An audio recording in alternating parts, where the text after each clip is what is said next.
Ngayon po pala ay linggo at napag-isipan namin pumunta sa tabing dagat. Kaya lang may nagpahabol na Kaya bago ako mag-prepare ng mga dadalhin namin ay ginawa ko muna ito. Arimhanan pa din. Kahit baga isa, kaunting barya lamang ay talagang inapatos ko yan dahil yan ay pang dagdag ng pambili ng bond paper.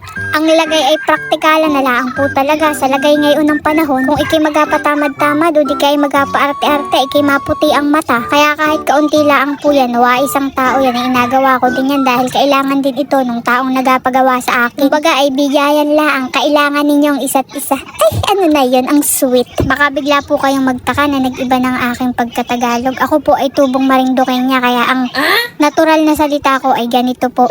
At napag-isipan ko at napag-desisyonan ko na ito na ang gagamitin ko sa aking voice over para maging natural tayo. Dahil mas simple at mas natural kung ang gagamitin mo ay kung saan ka nang galing talaga. Sa pakiwari ko naman ay may intindihan naman po ako dahil Tagalog din naman ang salita namin sa Marinduque. Yun nga ang ani po, may punto kami, tsaka may mga malalalim kaming salita. Pero alam ko may intindihan ninyo ako. At kita naman po ay pare-pareha sa mga Pilipino. So paano po sa susunod na video na lang po ulit. Sana isubaybayan nyo po ang aming pagbablog. Salamat po. Tuloy lang po ang buhay kahit may pinagdadaanan. At huwag mong kalimutang ngumiti. Salamat po. Bye-bye. Hanggang sa muli.